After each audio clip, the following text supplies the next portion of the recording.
அனைவருக்கும் வணக்கம்.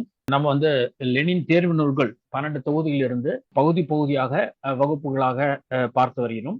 இதுவரை நாம் ஒரு 5 வகுப்புகளை பார்த்துவிட்டோம். இன்று நாம் பார்ப்பது 6ஆம் வகுப்பு.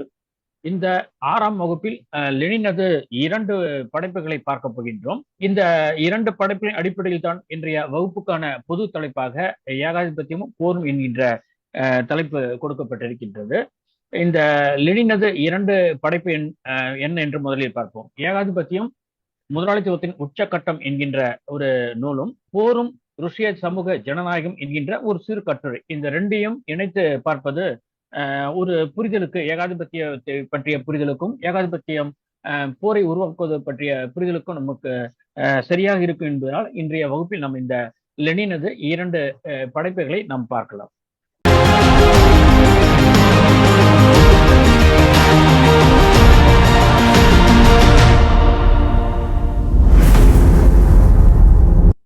ஏகாதிபத்தியம் முதலாளித்துவத்தின் உச்சக்கட்டம் என்கிற நூலை 1916ஆம் ஆண்டு லெனின் எழுதியிருக்கிறார். 20ஆம் நூற்றாண்டின் தொடக்கத்தில் முதலாளித்துவம் தனது வளர்ச்சியில் ஒரு புதிய ஏகாதிபத்திய கட்டத்தினுள் நுழைவதை பற்றி இந்த நூலில் லெனின் விளக்கியுள்ளார்.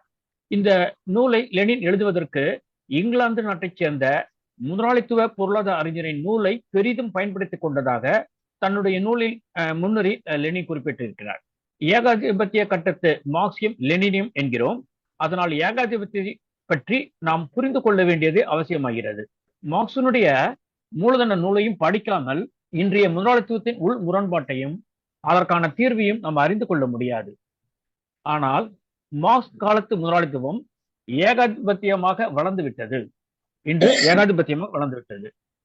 அடிப்படை புரிதலுக்கு மூலதன நூலை படித்தாலும் இன்றைய ஏகாதிபத்திய கட்டத்தை புரிந்து கொள்வதற்கு ஏகாதிபத்தியம் முதலாளித்துவத்தின் உச்சக்கட்டம் என்கின்ற நூலை படித்தே ஆக வேண்டும். இன்றும் ஏகாதிபத்தியத்தின் அடிப்படையில் தான் முதலாளித்துவம் செயல்படுகிறது. முதல் உலக ஏகாதிபத்திய போரை புரிந்து கொள்வதற்கும் அன்றைய அரசியல் நிலைமைகளை தெரிந்து கொள்வதற்கும் லெனினியத்தை புரிந்து கொள்வதற்கும் லெனின் எழுதிய ஏகாதிபத்தியம் முதலாளித்துவத்தின் உச்சக்கட்டம் என்கின்ற நூலை கட்டாயம் படிக்க வேண்டும். அது மட்டுமல்லாது ஏகாதிபத்திய நெருக்கடி காலகட்டம் என்பது சோசலிச புரட்சிக்கானது என்கிறார் லெனின். இதனை புரிந்து கொண்டு லெனினது தலைமையில் செயல்பட்ட ருஷ்ய போல்ஷிக் கட்சி புரட்சி சொன்னபடி நடத்தி காட்டியது. ஆனால் முன்னேற்றம் அடைந்த முதலாளித்துவ நாடுகளில் உள்ள கம்யூனிஸ்ட் கட்சிகள் சொந்த நாட்டு முதலாளிகளின் தேசிய வெறிக்குள் அகப்பட்டு சோசலிச கடமையை புறக்கணித்தது. புரட்சிக்கான புறநிலையை பற்றி மார்க்சியம் பேசியுள்ளது. புறநிலையை சரியாக புரிந்து கொள்ளாமல் அகநிலையான கம்யூனிஸ்ட் கட்சி உழைக்கும் மக்களும் புரட்சி நடத்த முடியாது. புரட்சிக்கான புறநிலை இருந்தாலும் அகநிலைக்கான தயாரிப்பு இல்லை என்றால் புரட்சி நிகழாது போகும் என்கிற உண்மையை நாம் தெரிந்து கொள்ள வேண்டும். ஏகாதிபத்திய காலகட்ட வரலாறு நமக்கு இதையே உணர்த்துகிறது. அனைத்து வகையிலும் இந்த நூல் அவசியம் படிக்க வேண்டிய ஒன்றாக இருக்கிறது. லெனின் இந்த நூலை ஒரு சிறு நூல் தான், ரொம்ப பெரிய தடிமான நூல்லாம் சொல்லவே முடியாது. ஒரு சிறு நூலில் ஒரு தேவையான தகவல்களை அனைத்தையும் உள்ளடக்கிய வகையில் கொடுத்திருக்கிறார். குறிப்பாக சொல்லணும்னா இது ஒரு 10 தலைப்புகளில் ஒரு சிறப்பாக தொகுத்து தனது திட்டத்தை அழகா பிரித்து கொடுத்திருக்கின்றார். பொதுவாக ஒரு நூலை சரியாக புரிந்து கொள்ள வேண்டும் என்றால் அந்த நூலில் பேசப்படுகின்ற அத்தியாயத்தை நாம் முதலில் எவ்வாறெல்லாம் அவர் பிரித்திருக்கிறார், எந்த அத்தியாயத்தில் எந்த தலைப்பில் எதை பேசுகிறார் என்று நாம் தெரிந்து கொண்டால் கண்டிப்பாக அந்த நூலை படிப்பதற்கு முன்பே ஒரு அடிப்படை புரிதலுக்கு நம்ம தயாராகும். அதன்படி நாம் இப்பொழுது அந்த 10 அத்தியாயத்தினுடைய தலைப்பை முதலில் பார்த்து விடுவோம். முதல் தலைப்பு உற்பத்தியின் ஒன்று குவிப்பும் ஏகபோகங்களும். 2வது அத்தியாயத்தின் தலைப்பு வங்கிகளும் அவை ஆற்றும் புதிய பங்கும். 3வது நிதி மூலதனமும் நிதியாக்க கும்பலும். 4வது மூலதன ஏற்றுமதி. 5வது முதலாளித்துவ கூட்டுகளிடையே உலகம் பங்கிடப்படுதல். 6வது வல்லரசு நாடுகளிடையே உலகம் பங்கிடுதல். 7வது முதலாளித்துவத்தின் தனியொரு கட்டமாகிய ஏகாதிபத்தியம். 8வது முதலாளித்துவத்தின் புல்லுருவித்தனமும் சிதைவும். 9வது ஏகாதிபத்தியத்தை பற்றிய விமர்சனம். 10வது வரலாற்றில் ஏகாதிபத்தியத்தின் இடம். ஆக இவ்வாறு அவர் தனித்தனியாக பிரித்து சரியாக ஒரு பல்வேறு தரவுகளை அடிப்படையில் எழுதினாலும் ஒரு எளிமையாக அழகாக பிரித்து நமக்கு தந்திருக்கிறார் என்பது இந்த நூலின் ஒரு சிறப்பம்சமாக நம்ம பார்க்கலாம். இப்ப நம்ம இந்த 10 அத்தியாயத்தில் இருப்பதை கண்டிப்பாக தொட்டி செல்ல வேண்டும் என்ற ஒரு விருப்பத்தின் அடிப்படையில் தான் இன்றைய வகுப்பு நான் தொடங்கியிருக்கேன். அதுல சில அத்தியாயத்தை வந்து ரொம்ப சுருக்கமாகவும் சிலது மட்டும் சற்று விரிவாகவும் பார்க்கலாம்னு நினைக்கிறேன். அந்த தலைப்பத்தினுடைய முக்கியத்துவமும் அதில் கூறப்பட்டிருந்த கருத்தின் முக்கியத்துவத்தின் அடிப்படையில் சிலவற்றை மட்டும் நாம் வந்து சற்று விரிவாக பார்க்கலாம். முதல் அத்தியாயம் வந்து உற்பத்தியின் ஒன்று குவிப்பும் ஏகபோகங்களும். தொழில்துறையின் பிரம்மாண்ட வளர்ச்சியும் மேன்மேலும் விரிவாக்கி கொண்டிருக்கும் தொழில் நிலையங்களின் உற்பத்தியானது விரைந்து ஒன்று குவியும் போக்கு முதலாளித்துவத்தின் மிக முக்கியமான தனி இயல்பாக இருக்கிறது. அதாவது தொழில் நிலையங்களின் விரிவான வளர்ச்சியும் உற்பத்தியின் விரைவான ஒன்று குவிப்பும் முதலாளித்துவத்தின் சிறப்பு இயல்புகளாகும். ஒன்று குவிப்பே முதலாளித்துவனுடைய வளர்ச்சியின் ஒரு குறிப்பிட்ட கட்டத்தில் நேரடியாக ஏகபோகத்துக்கு இட்டுச் செல்கிறது. உற்பத்தியினுடைய ஒன்று குவிப்பின் விளைவாக ஏகபோகமாக மாற்றம் அடைந்த முதலாளித்துவத்தின் புதிய கட்டம் ஏகாதிபத்தியமாக வளர்ச்சி பெற்றது. தடையில்லா போட்டி என்கிற பழைய முதலாளித்துவத்தை திட்டமிட்ட புதிய ஏகாதிபத்திய முதலாளித்துவம் அகற்றிவிட்டதை புதிய வளர்ச்சியின் நிலை காட்டுகிறது. இது முதலாளித்துவனுடைய முக்கிய கட்டம் என்றே சொல்லலாம். அதாவது ஏகாதிபத்திய கட்டத்திற்கு முன்பு வரை உள்ள இந்த தடையில்லா போட்டி என்கின்ற நிலையைத்தான் முதலாளித்துவம் இருந்தது. இந்த திட்டமிட்ட பொருளாதாரத்தை மேற்கொள்கின்ற இந்த ஏகாதிபத்திய கட்டத்தில் வந்து அடுத்த கட்டமாக ஒரு வளர்ச்சி கட்டமாக இருக்கிறது. இந்த வளர்ச்சி கட்டத்தை நாம் எவ்வாறு புரிந்து கொள்ள வேண்டும் என்பதற்காகத்தான் லெனின் இந்த நூலை எழுதியிருக்கிறார். சிதறண்டும் ஒருவருக்கொருவர் தொடர்பின்றியும் தெரியாத ஒரு சந்தையை நோக்கி உற்பத்தி செய்து கொண்டிருந்த தொழில் அதிபர்களுக்கு இடையில் நடைபெற்ற பழைய தடையில்லா போட்டியிலிருந்து முற்றிலும் வேறான ஒன்றுக்கு ஏகாதிபத்தியம் மாறிவிட்டது. சந்தையை தங்களுக்கு இடையில் ஏகபோகங்கள் பகிர்ந்து கொள்கின்றன. உற்பத்தி செய்ய வேண்டிய சரக்குகளின் அளவை நிர்ணயம் செய்கிறது, விலையையும் நிர்ணயிக்கின்றது. இதுவே ஏகாதிபத்தியத்தின் தனியியல்பு. லெனின் சுட்டி காட்டுகிற இந்த ஏகபோக ஏகாதிபத்தியம் என்பது முதலாளிகளுக்கு இடையேயான போட்டியை தவிர்த்து விட்டது. திட்டமிட்ட சரக்கு உற்பத்தியில் ஈடுபடுவதால் உற்பத்தியில் அராஜம் என்கிற முதலாளித்துவ போக்கு மறைந்து போய்விட்டது என்று பலர் தவறாக புரிந்து கொள்கின்றனர். ஏகாதிபத்திய உற்பத்தியில் சமூகமயமாக்கம் விரிவடைந்து முன்னேறி உள்ளது. குறிப்பாக தொழில்நுட்ப புது புடைவுகளும் மேம்பாட்டின் வளர்ச்சி போக்கும் சமூகமயமாகிவிட்டது. உற்பத்தியானது சமூகமயமாகிறது. ஆனால் பழைய முதலாளித்துவத்தில் உள்ளது போலவே ஒதுக்கீடு தனியார் வசமே உள்ளது. அதாவது உற்பத்தியானது சமூகமயமாக இருக்கிறது, ஆனால் விநியோகம் தனிச்சொத்தின் அடிப்படையில் பழைய முறையிலேயே நடைபெறுகிறது. இந்த முரண்பாடு ஏகாதிபத்திய கட்டத்திலும் தொடர்கிறது. தனிச்சொத்தின் அடிப்படையில் செயல்படும் உற்பத்தி முறை இருக்கும் வரை இந்த பிரச்சனை தீர்க்க முடியாமல் தொடர்ந்து கொண்டே இருக்கும்.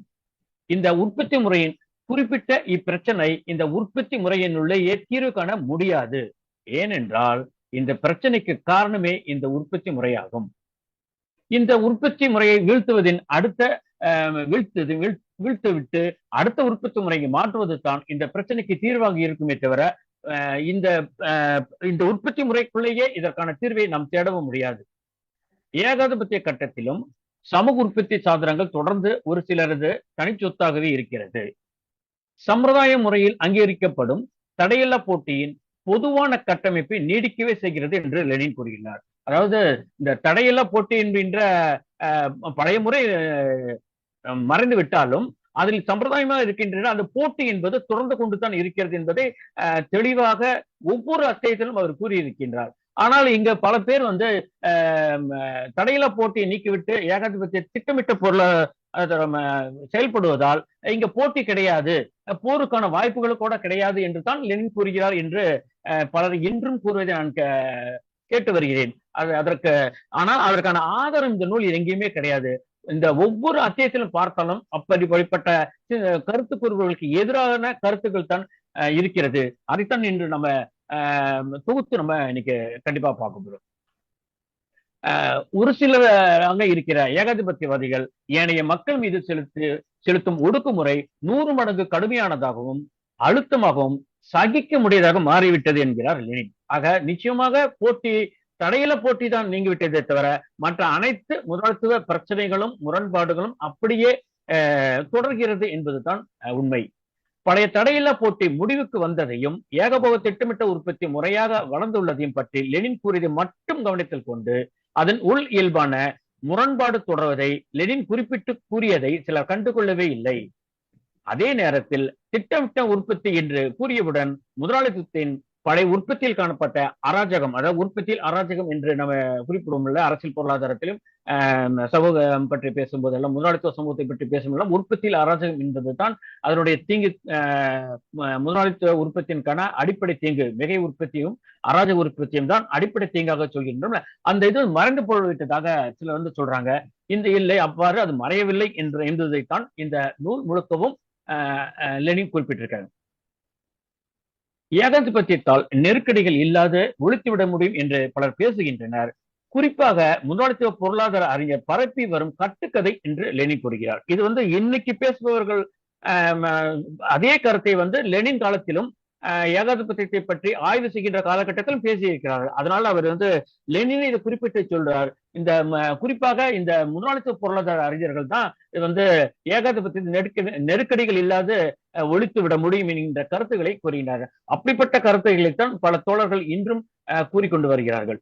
இவர்கள் முதலாளித்துவத்தை எப்படியாவது அனுகூலமானதாக காட்ட வேண்டும் என விரும்புகிறார்கள் என்று லெனின் கூறுகிறார். ஏகாதிபத்தியம் நெருக்குகளை ஒழிப்பதற்கு நேர்மாறாக சில தொழில் கிளைகளில் உருவாக்கப்பட்டிருக்கும் ஏகபோகமானது முதலாளித்துவ உற்பத்தி அனைத்துக்கும் உள்ளியல்பான அராஜகத்தை அதிகரிக்கவும் கடுமையாக்கவும் செய்கிறது என்பதை லெனின் சுட்டிக்காட்டியுள்ளார். அடுத்தது நம்ம எல்லாத்தையும் சுருக்கமா பார்த்தா தான் ஒரு வகுப்புக்குள்ள பார்க்கணும். இது 10 அட்டையுமே நமக்கு தேவைப்படுவதாகத்தான் இருக்கிறது. அதனால எப்படியுமே ஒரு மணி நேர வகுப்பில் கண்டிப்பாக இதில் உள்ள முக்கியமான சில கருத்துக்களை பார்த்து விடலாம் என்கின்ற முடிவில் தான் இன்றைய வகுப்பை நான் தொடங்கினேன், முதலிலும் கூறினேன். அதே போல இந்த 2வது தலைப்பு வங்கிகளும் அவை ஆற்றும் புதிய பங்கும் என்கின்ற தலைப்பில் மிக ஒரு கருத்தை மட்டும் பார்த்துவிட்டு நம்ம அடுத்த அத்தியாயத்துக்கு செல்லலாம். வங்கி பற்றி பேசும் இந்த அத்தியாயத்தில் உள்ள லெனினது ஒரு கருத்தை மட்டும் மேற்கோளாக பார்ப்போம். அதை படிக்கும் போது நம் நாட்டு வங்கி நினைவுகள் வரும் என்பதை மட்டும் இங்க கூறினால் போதும் என்று நினைக்கிறேன். அதனுடைய லெனினுடைய எழுத்துக்கள் தான், நான் எந்த மாற்றமும் இல்லாமல் அது அப்படியே நான் படிக்கிறேன். சேமிப்பு வங்கிகளிடம் ஒப்படைக்கப்படும் கோடிகள் முடிவாக பார்க்கையில் இதே வங்கி மூலதன பெரும் புள்ளிகளது பிடிக்குள் தான் நடைமுறையில் சேர்கின்றன மற்றும் முதலாளித்துவ சமூகத்தில் அரசாங்க ஏகபோகம் திவாலாகும் நிலையில் உள்ள ஏதேனும் ஒரு தொழிற்கிளை கோடீஸ்வரர்களது வருவாயை அதிகமாக்குவதற்கும் உத்தரவாதம் செய்வதற்குமான ஒரு சாதனமே ஆகும். அதாவது சாதனமே வங்கி என்று லெனின் இங்கே கூறியிருக்கிறார். இன்றைய வங்கிகளும் ஏன் இப்படி செயல்படுகின்றன என்கின்ற கேள்வி நம்முள் எழும். அதற்கு காரணம் வங்கியும் முதலாளித்துவ வர்க்கத்தின் சார்பாகவே செயல்படுகிறது என்பதே அதற்கு பதிலாகும். இது நிச்சயமாக வங்கியை பற்றி புரிந்து கொள்வதற்கு இந்த அத்தியாயத்தை நம்ம முழுமையாக படிக்க வேண்டும். நம்ம வகுப்பில் கண்டிப்பாக சுருக்கமாகத்தான் பார்க்க முடியும். அதனால இந்த அத்தியாயத்தை நான் இத்துடன் முடித்துவிட்டு அடுத்த அத்தியாயத்துக்கு போகலாம். அடுத்த அத்தியாயத்தினுடைய தலைப்பு நிதி மூலதனமும் நிதியாக்க கும்பலும். இந்த தலைப்புகளை நமக்கு என்ன பேசப்படுகிறது, எதை பற்றி பேச கிடைக்கிறது, எந்த நோக்கத்தில் பேசப்படுகிறது என்பதை கூட நமக்கு எளிமையாக அந்த தலைப்பை நமக்கு சுட்டி காட்டி விடுகிறது. நிதி மூலதனத்தை பற்றி எளிய சொற்களில் வரையறையாக லெனின் கூறுவதை பார்ப்போம். உற்பத்தியின் ஒன்று குவிப்பு, அதிலிருந்து எழும் ஏகபோகம், தொழில்துறையுடன் வங்கியை இணைத்தல், இதுதான் நிதி மூலதனத்தின் எழுச்சியின் வரலாறு. இதுவே நிதி மூலதனம் என்கின்ற கருத்தாக்கத்தின் உள்ளடக்கம். சரக்கு உற்பத்தி, தனியார் சொத்துடைமை ஆகிய இவற்றின் பொது நிலைமைகளில் முதலாளித்துவ ஏகபோகங்களுடைய தொழில் வணிக செயல்பாடுகள் தவிர்க்க முடியாதபடி நிதி ஆதிக்க கும்பலாகிய சிலரது ஆதிக்கத்துக்கு இட்டு செல்கின்றன. இந்த வகுப்பை பொறுத்தளவில் லெனினது கருத்தாக்கத்தை முன்வைத்தால் மட்டுமே போதுமானதாக கருதுகிறேன். அவர் ஏகாதிபத்தியம் பற்றிய ஆய்வின் முடிவாக என்ன கோருகிறார் என்பதை சொன்னால் போதும். இதற்கு விளக்கம் எதுவும் பெரிதாக தேவைப்படாது என்பதே உண்மையாகும். ஏகாதிபத்தியம் வளர்ச்சி அடைந்தவுடன் அது அனைத்து துறைகளிலும் ஊடுருவி விடுகிறது என்கிறார் லெனின். இதற்கெல்லாம் விளக்கம் பெருசாக நமக்கு தேவைப்படாதுன்னு நினைக்கிறேன். அதனால ஒரு சுருக்கமாகவே ஒவ்வொரு அத்தியாயத்தில் கூறப்பட்டதை நம்ம பார்த்துக்கிட்டோம். நான்காவது அத்தியாயத்துக்கு நம்ம போகலாம். நான்காவது அத்தியாயம் மூலதன ஏற்றுமதி.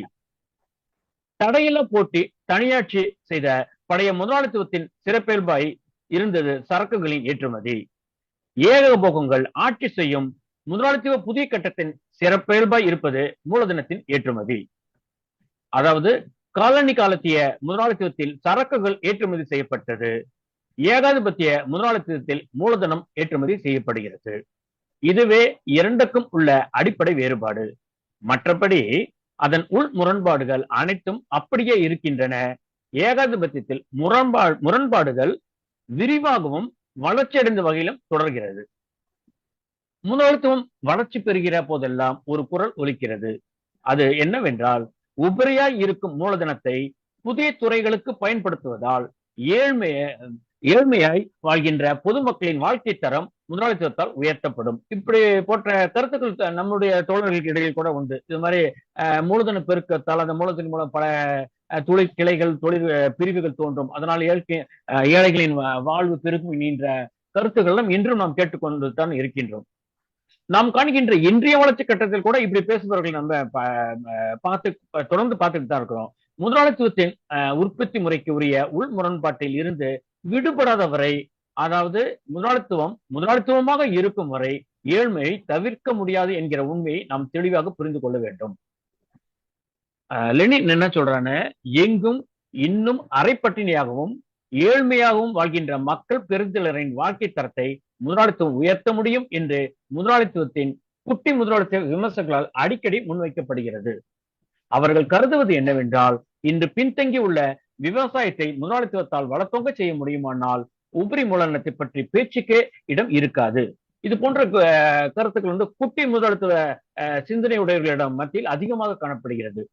இந்த குட்டி முதலாளித்துவ விமர்சகர்களின் கருத்து தவறாகும். உண்மையில் இப்படி நடைபெறுவதற்கு வாய்ப்பு இல்லை. ஏன் என்பதை லெனின் அடுத்து கூறுகிறார்.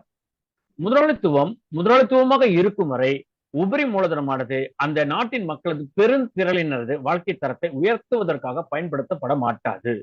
ஏனென்றால் இது முதலாளிகளுடைய லாபங்களை சரிந்துவிட செய்துவிடும் என்கிறார் லெனின். லாபங்களை அதிகமாக்கும் பொருட்டு பிற்பட்ட நாடுகளுக்கு மூலதனம் ஏற்றுமதி செய்வதற்கே உபரி மூலதனம் பயன்படுத்தப்படுகிறது என்கிறார் லெனின். இதுதான் முதலாளித்துவத்தின் போக்கு. மக்களின் வாழ்க்கை தரத்தை உயர்த்துவதற்காக முதலாளித்துவம் பாடுபடவில்லை. அதிகமாக லாப ஈட்ட வேண்டும் என்பதே அதன் அடிப்படை நோக்கமாக இருக்கிறது. இந்த அடிப்படை நோக்கத்தை நாம் என்றும் மறந்துவிடக் கூடாது. அதனுடைய வளர்ச்சியை நம்ம சில நேரத்தில் பிரம்மாண்ட அளவில் இருக்கும். சில வேளைகளில் அதனுடைய உற்பத்தி பெருகும் போது நிலைமைகள் மாறலாம். ஆனால் அதனுடைய அடிப்படை நோக்கம் என்பது லாபம் ஈட்டுவதே ஆகும். முதலாளிகள் தனிப்பட்ட முறையில் எப்படி இருந்தாலும் அவர்களிடம் இருக்கும் மூலதனம் அவர்களை லாப நோக்கின் அடிப்படையை செயல்பட வைக்கும். மூலதனத்தின் இயல்பு இதுவே ஆகும். லாப வேட்டையில் இறங்குவதற்கே முதலாளித்துவம் உற்பத்தியில் இறங்குகிறது. மூலதனத்தின் ஆதிக்கத்தை புரிந்து கொள்ளாத வரை முன்பு கூறிய குட்டி முதலாளித்துவவாதிகளின் கருத்தை போன்றே கூற வேண்டி வரும். அதாவது மூலதனத்தின் இயல்பு என்று லெனின் குறிப்பிடுகின்றவற்றை நாம் புரிந்து கொள்ளாது இருந்தால் கண்டிப்பாக இந்த குட்டி முதலாளித்துவர்கள் சொல்வது போன்ற முதலாளித்துவ சில நேரத்தில் வேந்து அந்த முதலாளித்துவ உற்பத்தி முறைக்குள்ளேயே தீர்வு கிடைக்கும் என்பது போன்ற சிந்தனைகள் நமக்கு தோன்றும். ஆனால் பாட்டாளர்கள் சிந்தனை வழியில் நம்ம பார்க்கும் பொழுது லெனினுடைய சித்தாந்த கருத்துகளின்படி அது லாபம் வேட்டையாடுவது தான் மூலதனத்தின் நோக்கமாக இருக்கிறது. அது தனிப்பட்ட முதலாளிகளுடைய விருப்பத்திற்கு அப்பாற்பட்டு அந்த மூலதனம் அவர்கள் இயக்குகிறது என்பது தான் அடிப்படையான மிக முக்கியமான ஒரு உண்மையாக இருக்கிறது. ஏகபோகமான ஏகாதிபத்தியத்தில் போட்டி என்பது மறைந்து போகிறது என்று பலர் தொடர்ந்து கூறி வருகின்றனர். போட்டியின் வடிவம் தான் மாறுகிறது, போட்டி மறைந்து போகவில்லை என்பதே உண்மையாகும். இது ரொம்ப முக்கியமானது. போட்டி என்பது தொடர்ந்து கொண்டுதான் இருக்கிறது, ஆனால் போட்டியின் வடிவம் மாறுகிறது. அதே போல போர் சூழல் தொடர்ந்து கொண்டு தான் இருக்கிறது, ஆனால் போரினுடைய வடிவங்கள் மாறிக்கொண்டே இருக்கின்றது. பழைய முதலாளித்துவத்தில் காணப்பட்ட பகிரங்க சந்தையிலான போட்டிக்கு பதில் ஏகாதிபத்தியத்தில் லாபகரமான பேரங்களுக்காக தொடர்புகள் பயன்படுத்திக் கொள்வதற்காக சொல்கின்றன என்கிறார் லெனின். அதாவது பேரங்களுக்கான போட்டியும் புதிய வடிவம் பெறுகிறது. முந்தி தடையில முதலாளித்துவத்தில் நிலங்களை பகிர்ந்து கொள்வதற்காக போட்டிகள் நடந்தது. இப்ப அவன் அப்படிலாம் இல்ல, வேற மாதிரி பேரங்களை பேசுவதற்காக போராட்டங்களும் போர்களும் போர் சூழல்களும் தொடர்கிறது. ஏகாதிபத்திய கட்டத்தில் சந்தையாக பிரித்துக் கொள்வதற்கு எந்த நாடும் மிச்சமில்லை. இந்த ஏகாதிபத்திய வளர்ச்சியடைந்த முக்கியமான கட்டமாக என்ன நிகழ்கிறது என்றால், சந்தைக்காக புதிய நாடை பிடிக்க வேண்டிய சூழ்நிலை இல்லை. ஏனென்றால் ஏற்கனவே எல்லா நாடுகளும் ஏகாதிபத்தியத்தால் பிரித்துக் கொள்ளப்பட்டு விட்டது. ஆனால் ஒரு வாய்ப்பு தான் இருக்கிறது. அது என்ன என்றால் மறுபங்கீடு. மறுபங்கீடு என்றால் ஒரு இடம் வைத்திருப்பதை போட்டி ஏகாதிபத்தியம் மறுபங்கீட அவர்கள் அந்த இடத்திலிருந்து அகற்றிவிட்டு இவர்கள் உள்ளே நுழைய முடியும். அது போன்ற ஒரு மறுபங்கீட்டுக்குத்தான் வாய்ப்பு ஏகாதிபத்திய கட்டத்தில் இருக்கின்றது. ஆக முதலாளித்துவத்தில் காணப்பட்ட பழைய போட்டி மறைந்துவிட்டது, புது வடிவிலான போட்டி தொடங்கிவிட்டது. முதலாளிகளுக்கு இடையிலான போட்டி என்பது முழுமையாக மறைந்து விடவில்லை. இந்த போட்டியும் லாப வேட்டையுமே முதலாளிகளை இயக்குகிறது என்பதை நாம் எப்பொழுதுமே மனதில் கொள்ள வேண்டும். அடுத்த தலைப்பு வந்து 5வது அத்தியாயத்துக்கு நம்ம போகிறோம். இந்த 5வது அத்தியாயத்தினுடைய தலைப்பு வந்து முதலாளித்துவ கூட்டுகளிடையே உலகம் பங்கெடுக்கப்படுதல். அப்படி தலைப்பை நம்ம பார்க்கும்போது எப்படி இருக்குன்னா, ஒன்று ஒன்றாக புரிய வைத்துக் கொண்டிருக்கிறார். நம்ம இங்க சுருக்கமாக பார்க்கின்றோம். சில முக்கியமான விஷயங்களுக்கு தான் நம்ம வந்து முக்கியத்துவம் கொடுத்து பேசப்படுகின்றோம். ஆனால் முழுமையாக இந்த நூலை எடுத்து நம்ம படிக்கும் பொழுது இந்த அத்தியாயத்தின் தலைப்பில் கூறப்பட்டுள்ள முழு விவரங்களை நமக்கு கிடைக்கும். இந்த சுருக்கமான வகுப்பில் சிலவற்றை மட்டுமே தொட்டு செல்லலாம். முதலாளித்துவம் உலகை முழுமையாக பகிர்ந்து கொண்டு விட்டது. இனிமேல் பகிர்வதற்கு இடம் இல்லை. அதனால் அவர்களுக்கு இடையே போராட்டத்துக்கும் பகிர்வுக்கும் வாய்ப்பில்லை என்று கருதுவது தவறு என்பதையே இந்த அத்தியாயத்தில் லெனின் விளக்குகிறார். சக்திமிக்க 2 பெரிய ஏகாதிபத்திய முதலாளிகள் உலகை பங்கிட்டுக் கொண்டு விட்டனர். இது ஒரு உண்மையான நிலைமையாகும் என்கிறார். ஆனால் ஏற்றத்தாழ்வான வளர்ச்சியாலும் போரினாலும் திவாலாவதாலும் பிற காரணங்களாலும் அவர்களுடைய சக்திகளின் உறவு நிலையில் மாற்றம் ஏற்படுமாயின் மறுபங்கீட்டிற்கான தவிர்க்க முடியாத சூழ்நிலை ஏற்படத்தான் செய்யும் என்கிறார். அதாவது இந்த மறுபங்கீட்டிற்கு எப்படி இருக்குன்னா, அந்த ஏகாதிபத்தியம் ஏதாவது ஒன்று அது வீக்காக எந்த காரணத்தான இருக்கலாம், அது போரில் ஈடுபட்டதாகவோ அல்லது அது தானாகி திவாலானதாகவோ அல்லது மற்ற காரணத்துக்கு எதுவாக இருந்தாலும் அந்த ஏகாதிபத்தியம் பலவீனமாக இருந்தால் பக்கத்தில் உள்ள அல்லது மற்ற ஏகாதிபத்தியம் அந்த இடத்தை அவர்களை அப்புறப்படுத்தி மறுபங்கீடாக அந்த இடத்தை கைப்பற்றிக் கொள்ளும். இது வந்து இந்த மறுபங்கீட்டிற்கான வாய்ப்பு தான் இந்த புதிய நிலைமைக்கான ஏகாதிபத்திய கட்டத்தில் இருக்கின்றதே தவிர பழைய நாடு பிடித்தல் என்கின்ற முறை வந்து இப்போது இல்லை. முதலாளித்துவம் இருக்கும் வரை போராட்டம் தவிர்க்க முடியாது. அதன் வடிவம் மட்டுமே மாறுகிறது என்று பல இடங்களில் லெனின் விளக்கி இருக்கிறார். இந்த இடத்தில் எவ்வாறு விளக்குகிறார் என்பதை அவர் சொற்களிலேயே பார்ப்போம். முதலாளித்துவ ஏகபோகங்கள் எந்த அளவுக்கு வளர்ந்திருக்கின்றன என்பதையும் பல்வேறு முதலாளித்துவ கூட்டுகளுக்கு இடையே நடைபெறும் போராட்டத்தின் நோக்கம் என்ன என்பதையும் சர்வதேச காரணங்கள் காண்பிக்கின்றன. போராட்டத்தின் வடிவங்கள் மாற்றமடையக்கூடும், இடையறாது மாற்றமடையும் செய்கின்றன. ஆனால் போராட்டத்தின் சாராம்சம் அதன் வர்க்க உள்ளடக்கம் வர்க்கங்கள் இருக்கும் வரை நிச்சயமாக மாற்ற முடியாது. இவ்வாறு நேரடியாகவே வந்து லெனின் இந்த புத்தகத்துல ஒவ்வொரு அத்தியாயத்திலும் சொல்கிறார். அது அவருடைய நேரடியான கருத்தை அவருடைய வார்த்தையை நம்ம பார்க்க வேண்டும் என்றுதான் பார்க்கிறோம். இன்னும் ஒரு சின்ன ஒரு மேற்கோளை தொடர்ந்து பார்க்கலாம். முதலாளிகள் உலகை பங்கிட்டுக் கொள்வது குறிப்பிடத்தக்க எந்த கெட்ட எண்ணத்தாலும் உந்தப்பட்டு அல்ல. ஒன்று குவிப்பு ஏற்கனவே வந்தடைந்து விட்ட வளர்ச்சி நிலையானது லாபங்களை பெறுவதற்காக இந்த முறையை மேற்கொள்ளுமாறு அவர்களை நிர்பந்திக்கிறது என்பதுதான் உண்மை என்கிறார் லெனின். அதாவது இது வந்து நல்ல எண்ணம் ஏகாதிபத்திய செயல்படுகின்ற அந்த ஏகாதிபத்தியவாதிகளுடைய நல்ல எண்ணம் கெட்ட எண்ணம் என்ற வகையில் அவர்கள் செயல்படவில்லை. அந்த ஏகபோக மூலதனம் அவரை ஆட்டுவிக்கிறது. மூலதன நூலில் கூட சொல்வார், முதலாளி என்பவர்கள் மூலதனத்தின் ஆள் உருவமாக இருக்கிறார் என்று சொல்வார்கள். அவ்வாறுதான் நம்ம புரிந்துக்கலாம். வந்து நபர்கள் மாறிடலாம், ஆனால் அந்த மூலதனத்தினுடைய அந்த குணம்சம் அதனுடைய நோக்கம் வந்து எந்த நபர்கள் மாறினாலும் அது அடிப்படை ஏகபோக மூலதனத்தின் அடிப்படை குணம் மாறவே மாறாது. லெனின் இந்த கூற்றுக்கு விளக்கம் தேவைப்படாது என்று நினைக்கிறேன். ஏனென்றால் பல தரவுகள் அடிப்படையில் முடிவு எடுத்திருக்கிறார். நாம இந்த தரவுகளை நான் இங்க வந்து சொல்லவே இல்லை. நம்ம நேரடி நூலை எடுத்து நம்ம பார்க்கும்போது அந்த தரவுகளை அந்த புள்ளி விவரங்களோடும் கருத்து பல்வேறு அறிஞர்கள் கருத்துக்களை அது வந்து இந்த ஏகாதிபத்தியத்தின் உச்சகட்டம் என்கிற நூலை எழுதுவதற்கு அவர் நிறைய நூல்களை படித்திருக்கின்றார். நூலகத்தில் சென்று குறிப்புகள் எடுத்திருக்கின்றார். அந்த குறிப்புகள் அதிகமாக இந்த நூலில் பயன்படுத்தி இருக்கின்றார். ஆனால் நான் இந்த வகுப்பில் நம்ம பொதுவாக நான் என்ன பண்ணுவேன்னா, அந்த எந்தெந்த இடத்துல இருந்தா எடுத்தார் என்பதெல்லாம் நான் விட்டுட்டு, அந்த கருத்துக்களின் மூலமாக என்ன முடிவுக்கு வந்தார் என்பதை மட்டுமே நம்ம வகுப்பில் சொன்னால் போதும் என்று நினைக்கிறேன். எளிமை, ஒரு வகுப்பிற்கு எளிமை என்று சொன்னால் இந்த வகையில் பின்பற்றினால்தான் அந்த வகுப்பு எளிமையாக இருக்கும். பொதுவாக இந்த ஒரு குறிப்பிட்ட நூலை எந்த ஆண்டு எழுதப்பட்டது, எந்த நோக்கத்திற்காக எழுதப்பட்டது என்பதை மட்டுமே ஒரு மணி நேரம் நம்ம எடுத்து சொல்ல முடியும், புரிய வைக்க முடியும். ஆனால் அது மட்டும் போதாது. அதனுடைய சாராத்தையும் உள்ளடக்கையும் புரிந்து கொள்ளாமல் அறிமுக நிலையிலோடு நாம் நின்றுவிடக்கூடாது என்றால் கண்டிப்பாக அதன் சாரத்தையும் உள்ளடக்கத்தையும் முழுமையாக புரிந்து கொள்ள வேண்டும். அப்போதுதான் அந்த நூலை படிப்பதற்கு ஒரு வழிகாட்டியாக அந்த வகுப்பு இருக்க முடியும் என்பதுதான் என்னுடைய கருத்து. இந்த அத்தியாயத்தின் இறுதியும் உலக பகிர்வு என்பது முடிந்த ஒன்றாக இல்லை, அதற்கான போராட்டம் தொடர்கிறது என்று கூறி இந்த அத்தியாயத்தை லெனின் முடிக்கிறார். 6வது அத்தியாயத்தினுடைய தலைப்பு என்னன்னு கேட்டா, வல்லரசுகளிடையே உலகம் பங்கிடப்படுதல்.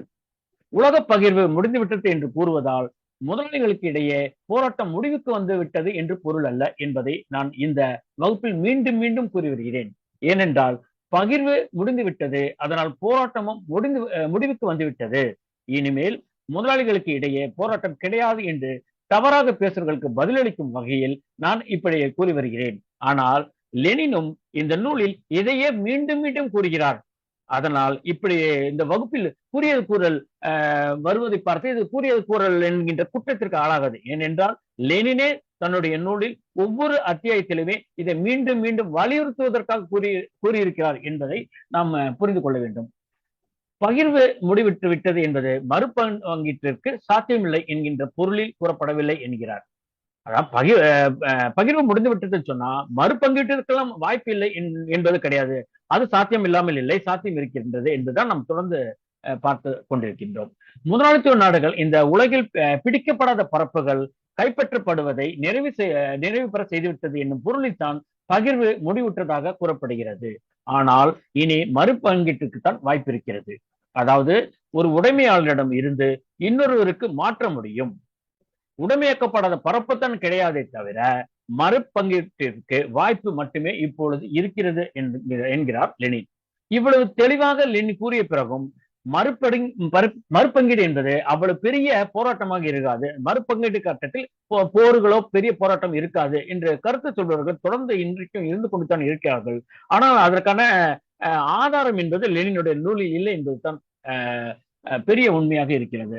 ஏகாதிபத்திற்கு இடையே நடைபெறும் போட்டியின் விளைவாக இயற்கையின் மூலப்பொருட்கள் அதிகமாக வேட்டையாடப்படுகிறது. தற்காலத்தில் இன்னும் நம்ம லெனின் எழுதுகின்ற காலகட்டத்திலும் சரி, முதலாளித்துவம் தொடக்க கட்டத்திலும் இது சிறிய அளவில் இருந்தது. இந்த இயற்கையின் மூலப்பொருட்கள் சூறையாடப்படுதல் என்றது மூலதன நூலில் நிறைய எழுதியிருக்கிறார். ஏகாதிபத்திய கட்டத்தில் இங்கே லெனினும் சுட்டி காட்டுகிறார். இன்றைய காலகட்டத்தில் இன்னும் வளர்ச்சி அடைந்த காலகட்டத்தில் நாம் பார்க்கின்றோம். யதார்த்தமா நம்ம பார்க்கிறது என்னன்னா, இந்த இயற்கை உலகில் உள்ள மூலப்பொருட்களை முதலாளித்துவம் சூறையாடுவதை நம்ம பார்த்து கொண்டிருக்கணும். அப்படிப்பட்ட சூறையாடுகின்ற இந்த சூழலில் மார்க்சிய சூழலியல் என்ற ஒரு முக்கியமான பிரச்சனை இன்றைய பேசப்படுகின்றது. அதற்கு ஏற்றபடி இந்த பிரச்சனை அடிப்படை, இந்த மூலப்பொருட்கள் சூறையாடுதல் அடிப்படையில் மார்க்சிய சூழலியல் என்ற ஒரு புதிய பிரிவு உருவாகி இருக்கிறது. எல்லாமே மார்க்சியத்திற்குள் அடங்கும் தான். இதை குறிப்பிட்டு சொல்ல வேண்டி இருப்பதால் இதை மார்க்சிய சூழலியல் என்று மார்க்சிய சூழல் என்று பிரித்து விவரங்களை தொகுத்து தரப்படுகிறது. அதனால இப்ப மார்க்சியம் என்பது புதிய நிலைமைக்கு ஏற்ப மார்க்சிய மானுடவியல் என்கின்ற புதிய பிரிவு கூட இப்போது வெளிநாடுகளில் அதிகமாக பேசப்பட்ட ஒன்றாக இருந்தாலும் இந்தியாவிலும் தமிழகத்திலும் அதிகமாக பேசவில்லை. ஆனால் தற்போது மானுடவியல் நூல்கள் அதிகமாக வரும் பொழுது மார்க்சிய மானுடவியல் என்கின்ற சிந்தனையும் தொடர்ந்து வருகிறது. நிச்சயமாக எதிர்காலத்தில் வளரும். இது எல்லாம் மார்க்சியத்திற்கு புறம்பானது என்று நாம் கூறவே முடியாது. மார்க்சியத்திற்கான ஒரு உட்பிரிவாகத்தான் செயல்படுகிறது. அடிப்படைக்கு எதிராக எந்த வகையில் இது செல்லாத வகையில் நம்ம அதை கொண்டு சொல்ல வேண்டியது நமது பொறுப்பை தவிர, நாம் திரும்பி இருந்தால் மட்டுமே அந்த கருத்துக்களை திரும்பி ஏற்படுமே தவிர மார்க்சிய அடிப்படையின் வழியில் மார்க்சிய சூழல் என்பது நிச்சயமாக தவறாக இருக்காது. நம்ம அடுத்தது 7வது அத்தியாயத்துக்கு நம்ம போகலாம். முதலாளித்துவத்தின் தனியொரு கட்டமாக ஏகாதிபத்தியம். இதை பற்றி தான் இந்த 7வது அத்தியாயத்தில் லெனின் பேசுகிறார். இதுவரை நாம் பார்த்தது அனைத்தும் முதலாளித்துவத்தின் தனிக்கட்டமான ஏகாதிபத்தியத்தை புரிந்து கொள்ள வேண்டும் என்பதற்காகும். இந்த அத்தியாயத்தில் லெனின் ஏகாதிபத்தியத்தின் தனித்தன்மைகளை விவரிக்கிறார். முதலாளித்துவத்தின் ஏகபோக கட்டமே ஏகாதிபத்தியம் என்று லெனின் மிகவும் சுருக்கமான முறையில் இதனை விளக்கியுள்ளார். ஏகபோகமான ஏகாதிபத்தியமானது தடையில்லா போட்டி அடிப்படையிலான முதலாளித்துவத்தை விட மேலானதொரு அமைப்பாக மாறிய நிலையாகும். உலகம் இனி பகிர்வதற்கு இடம் இல்லாத அளவுக்கு ஏகாதிபத்தியத்தால் முழுமையாக பகிரப்பட்டுவிட்ட காலம் ஏகாதிபத்திய காலமாகும். இந்த இடத்திலும் லெனின் போட்டிக்கு இடம் இல்லாது போகவில்லை. முதலாளித்துவத்தின் முரண்பாடுகள் தீர்க்கப்படவில்லை. உண்மையில் போட்டி கடுமையாக்கப்பட்டுள்ளது என்று லெனின் கூறுகிறார். ஆக பழைய முதலாளித்துவத்தில் இருந்து ஏகாதிபத்தியமாக புதிய முதலாளித்துவம் மாறியது பிரச்சனைக்கு தீர்க்கவில்லை, பிரச்சனைகளை தீர்க்கவில்லை, அதன் கடுமையை அதிகரித்துள்ளது என்பதே உண்மையாகும். நிச்சயமாக மறு உற்பத்தி என்பது கூட பிரச்சனையும் மறு உற்பத்தி செய்யப்படுகிறது என்ற அளவில் மட்டுமல்ல, அந்த எப்படி உற்பத்தி அளவின் விரிகிற உற்பத்தி ஏற்படுகின்றதோ பிரச்சனையும் விரிவாக செல்கிறது என்பதுதான் உண்மையாகும். பிரச்சனையும் மறு உற்பத்தியை தொடர்ந்து விரிவாக செல்கிறது. அதே போல முதலாளித்துவ கட்டத்திலிருந்து ஏகாதிபத்திய கட்டத்துக்கு வளர்ச்சி அடைந்தால் பிரச்சனைகளும் பெரிய உற்பத்தி எந்த அளவுக்கு பெரியதாகிறதோ அதை விட அதிகமாக பிரச்சனைகளும் சிக்கல்களும் வளர்கிறது, பெரிதாகி கொண்டிருக்கிறது என்பதே முக்கியமான நம்ம புரிந்து கொள்ள வேண்டிய ஒன்றாக இருக்கிறது. இங்க லெனின் காவஸ்கியுடைய அதீத ஏகாதிபத்தியம் பற்றி நிறைய இடத்துல இந்த புத்தகத்தில் எழுதியிருக்காரு. ஆனா நான் இங்க அதை பத்தி எதுவும் பேசவில்லை. நாம் அந்த இது அதீத ஏகாதிபத்தியம் பற்றி காவஸ்கி என்ன கூறியிருக்கின்றார், அதை லெனின் எவ்வாறு விமர்சனம் செய்திருக்கிறார் என்பதையெல்லாம் அவருடைய நூலை சென்று படிக்க வேண்டும். ஒரு சுருக்கமான ஒரு அறிமுகத்தில் லெனின் என்ன முடிவுகளை நமக்கு தருகிறார் என்பதை மட்டும் பார்த்தால் போதும் என்பதனால நம்ம காவஸ்கியை பற்றி நான் இந்த இடத்துல இந்த நூலை கூறியது பற்றி பார்க்கவில்லை. ஆனா நம்ம ஒரு 11ஆம் வகுப்புல காவஸ்கி பற்றி லெனின் எழுதிய ஒரு தனி கட்டுரை மட்டுமே ஒரு 11ஆம் வகுப்பில் முழுமையாக பார்க்க இருப்பதனால இங்க காவஸ்கியை பற்றி நாம அதிகமாக பார்க்க போறதில்லை. காவஸ்கியின் நிச்சயமாக அது படிக்க வேண்டிய ஒன்றாக இருக்குது கண்டிப்பாக. ஏன்னா தப்பான புரிதல் ஏகாதிபத்தியத்தை பற்றி தப்பான புரிதலுக்கு விளக்கம் கொடுப்பதன் மூலமாக ஏகாதிபத்தியத்தை நமக்கு புரிய வைக்கிறார். அதனால அதெல்லாம் படிக்க வேண்டியதான். அதன் நூலில் சென்று நம்ம அதை படித்துக் கொள்ளவும் என்று கூறுகிறேன். ஏகாதிபத்தியமாக வளர்ச்சியடைந்த கட்டத்திலும் முதலாளிகளுக்கு இடையேயான போட்டி முடிவுக்கு வரலை என்பதை இந்த இடத்திலும் லெனின் கூறுகிறார். இது நிச்சயமாக கூறியது கூறலாக இருக்கும். ஒவ்வொரு அத்தியாயத்திலும் இந்த விஷயத்தை மீண்டும் மீண்டும் வலியுறுத்தி கூறிக்கொண்டேதான் இருக்கிறார். ஆனால் இன்று வரை பல பேர் இதை தவறாகத்தான் புரிந்திருக்கிறார். லெனினுடைய கருத்துக்கு எதிரான கருத்தை தான் முன்வைத்துக் கொண்டிருக்கிறார்கள். உலகம் ஏற்கனவே பகிர்ந்து கொள்ளப்பட்டு விட்டது என்பது உண்மையே. ஆனால் மறுபங்கீட்டுக்கு வாய்ப்பு இல்லாமல் போகவில்லை. மேலாதிக்கத்துக்கான போட்டி நடைபெற்றுக் கொண்டு தான் இருக்கிறது. பிறர் கைப்பற்றிய பகுதி பிடிப்பதற்கு எதிராளியை பலவீனப்படுத்துவதற்காகவும் அவனது மேலாதிக்கத்துக்கு குளிப்பறிப்பதற்காக எனும் போட்டியானது ஏகாதிபத்தியத்தில் இயல்பாகவே காணப்படுகிறது என்கிறார் லெனின்.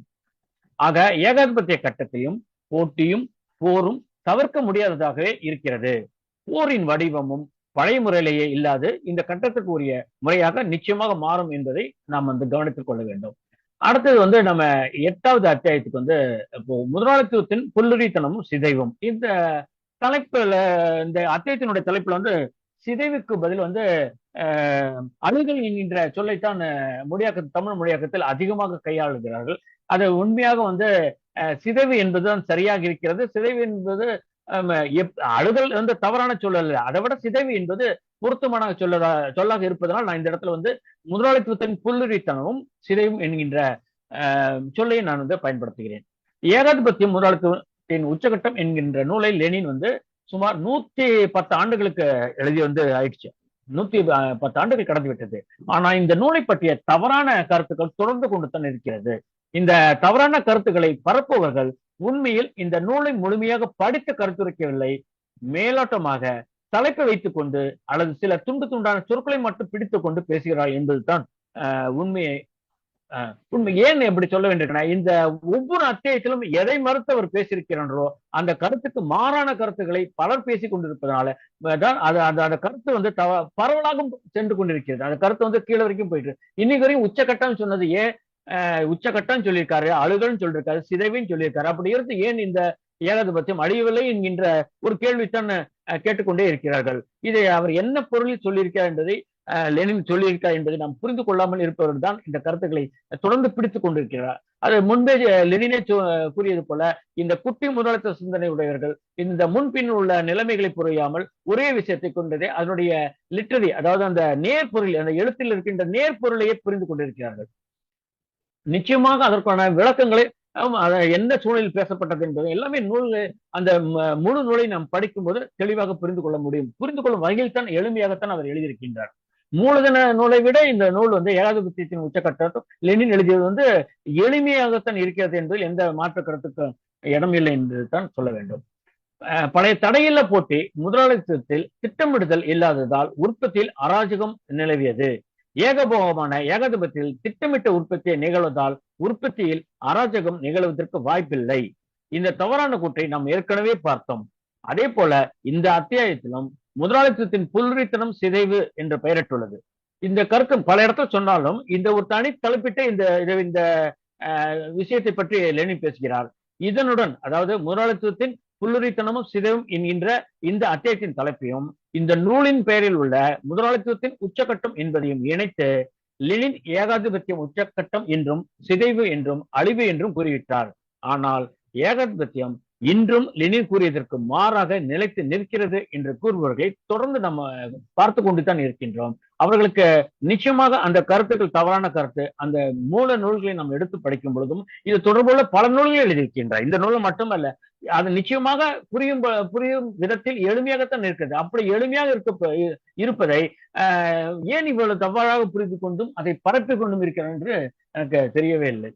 இந்த தவறான கூற்றுக்கு காரணம் லெனின் நூலை முழுசாக படிக்காமலும் முறையாக படிக்காமல், நிச்சயமாக ஒரு மூலதன நூலை படித்துவிட்டு இந்த ஏகாதிபத்தியத்தின் உச்சக்கட்ட நூல்களை படிப்பார்களானால் கண்டிப்பாக ஒரு தெளிவான புரிதலுக்கு வருவார்கள். அது இல்லாம ஒரு தொடர்ச்சி இல்லாம ஒரு துண்டாக சில கருத்துக்கள் லெனின் கூறிய இந்த நூலில் கூறிய கருத்துக்களை மட்டும் எடுத்துக்கொண்டால் நிச்சயமா தவறான புரிதலுக்கு வாய்ப்பு இருக்கிறது. ஏகாதிபத்தியம் பழைய முதலாளித்துவ உற்பத்தியை விட விரிந்த உற்பத்தியை கொண்டது. அதனால் அதனை கண்டு பிரமித்தவர்களே அதிகம். நிச்சயமாக லெனின் காலத்திய ஏகாதிபத்தியத்தை விட இந்த உலகமயமாதல் காலத்தினுடைய இன்றைய நவீன உற்பத்தி முறை ஆட்டோமேஷன் வரைக்கும் நிறைய வந்துகிட்டே இருக்கு. ஏஐ வந்தாச்சு, இன்னும் நிறைய வந்துட்டு உற்பத்தி பிரமிக்கத்தக்க அளவில் தான் சென்று கொண்டிருக்கிறது என்பதில் எந்த சந்தேகம் இல்லை. எதிர்படும் பிரச்சனைகளை கடந்து முதலாளித்துவம் புதியோடையும் எடுத்துக்கொண்டு வளர்ச்சியடைந்து கொண்டே இருக்கும்.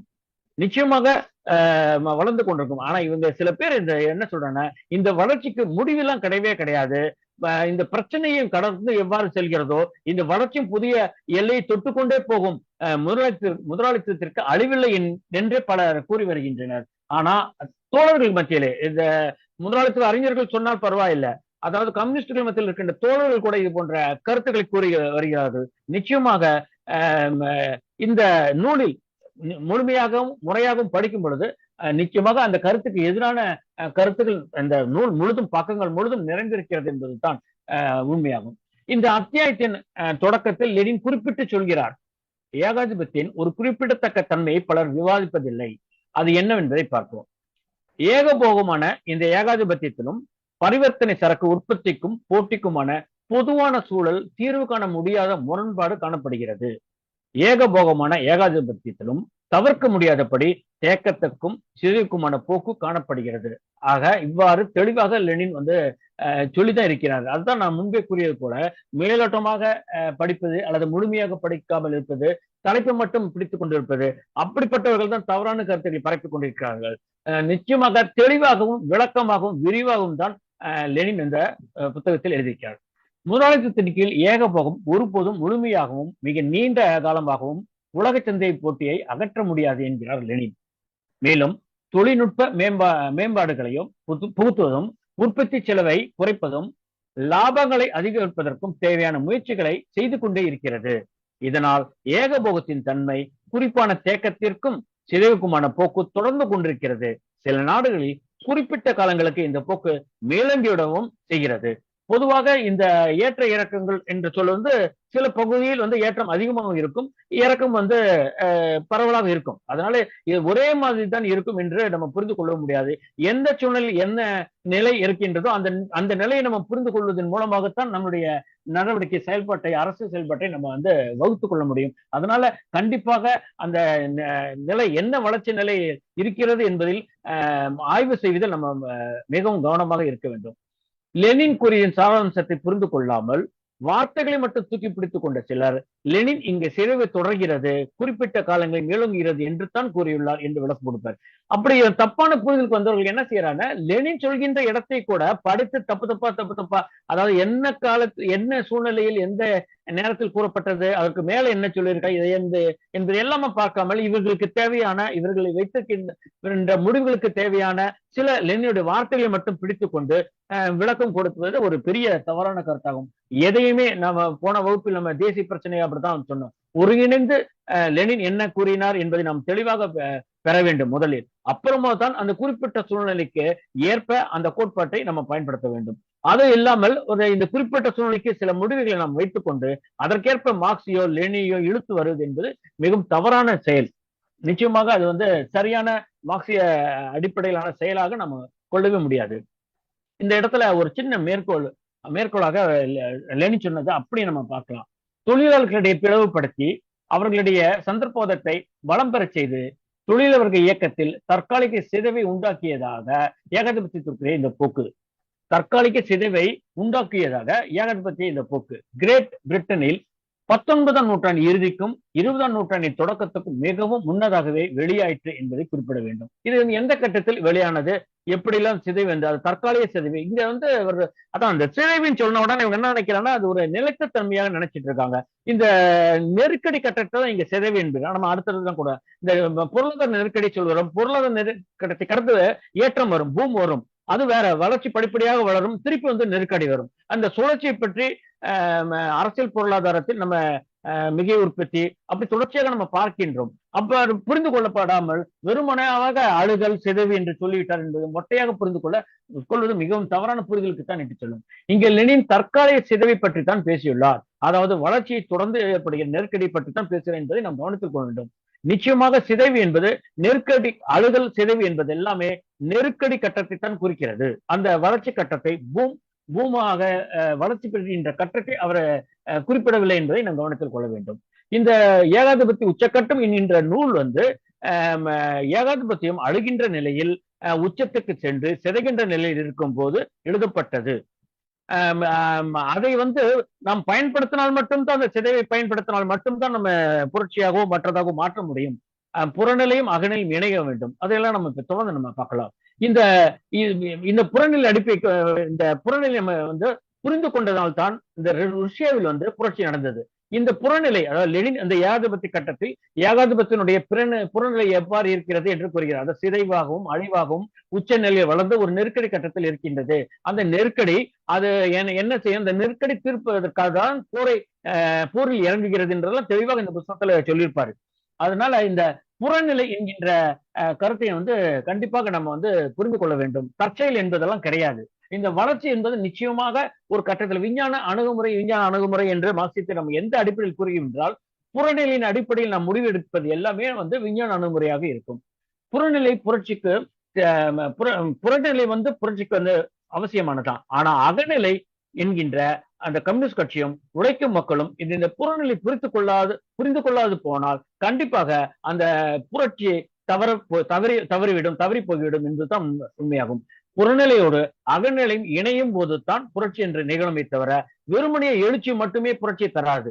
ஏனென்றால் அந்த புறநிலையின் போது, அதாவது ஏகாதிபத்தியம் நெருக்கடியில் உள்ளாகும் போது ஏகாதிபத்தியவாதிகள் பலவீனம் பெற்றிருப்பார்கள்.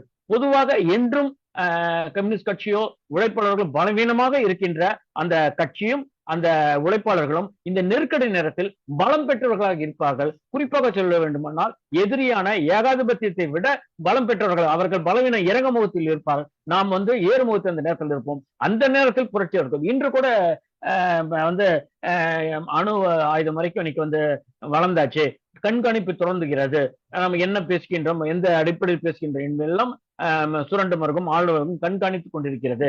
அதனால இனிமேல் போருக்கோ புரட்சிக்கோ வாய்ப்பில்லை என்று சொல்பவர்கள் இருக்கிறார்கள்.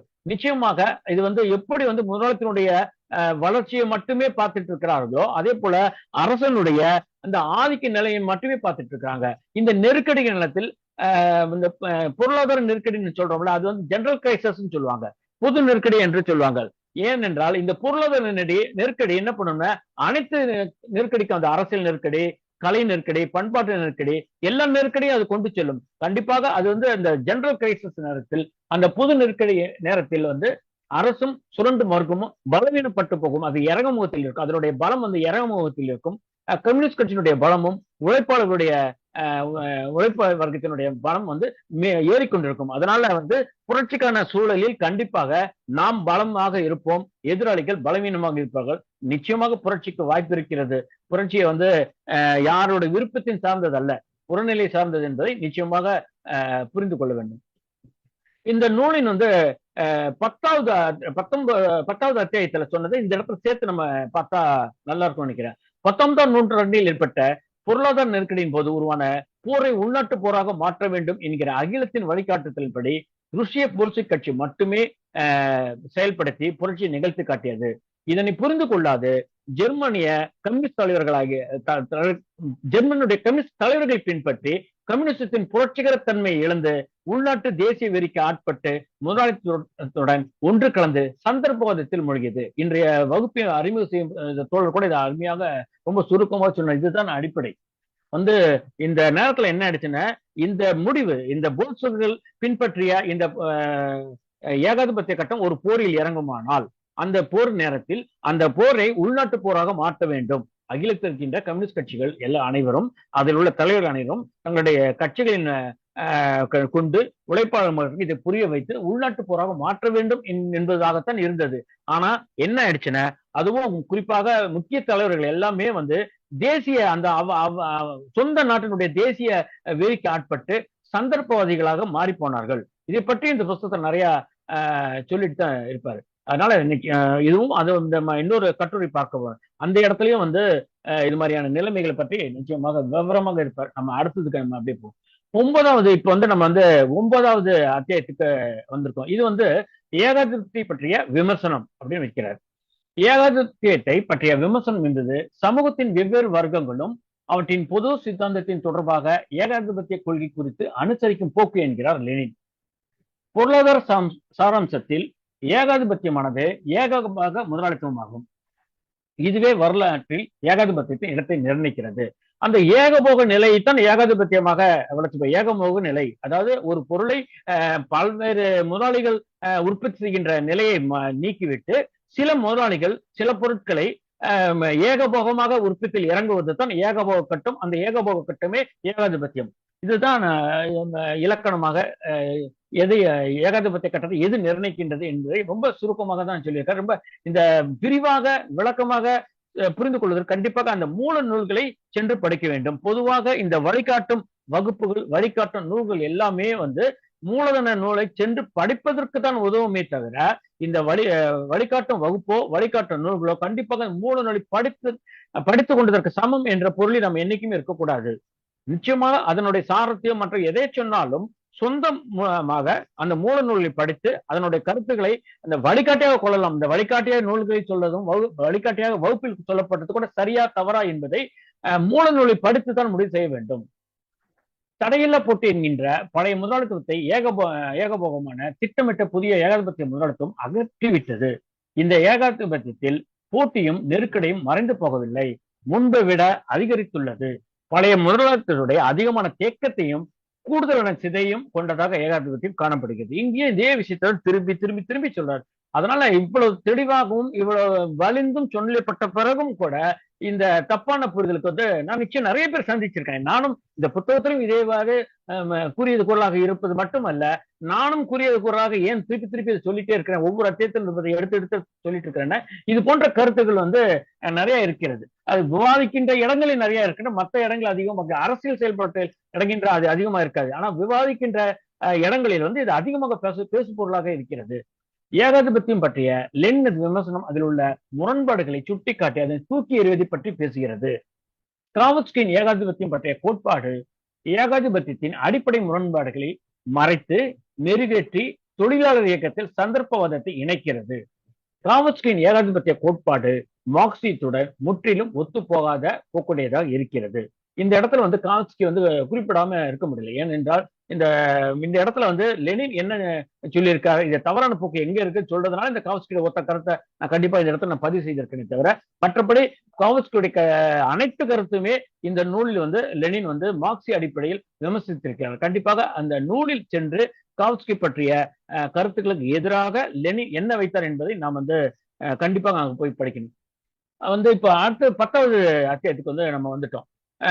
10வது அத்தியாய பெயர் வந்து வரலாற்றில் ஏகாதிபத்தியத்தின் இடம். இந்த அத்தியாயத்தில் வந்து ஏகாதிபத்தின் இயல்புகள் என்று லெனின் கூறியதை முதலில் பார்ப்போம்.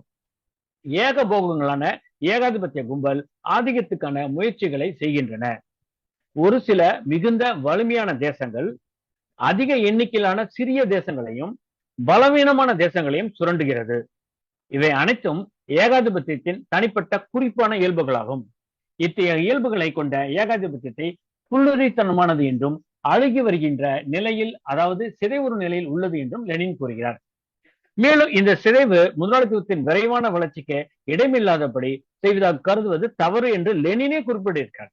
இந்த இடத்துல வந்து அந்த அமரையா வந்து சொல்கிறார், இது மாதிரியான இந்த சிதைவுன்றது விரைவான வளர்ச்சிக்கு இடமே இல்லாதபடியாக இருக்கின்றது என்று கூறுவது தவறு என்று லெனினே கூறியிருக்கிறார். அதனால் தவறான புரிந்து கொண்டவர்களுடைய தவறு எல்லாமே அவருடைய சொந்த அடிப்படையான புரிதலாக இருக்கின்றதே தவிர லெனின் எழுதிய இந்த நூலினுடைய அடிப்படையிலேயோ புரிதலிலோ இல்லை என்பதுதான் உண்மையாகும்.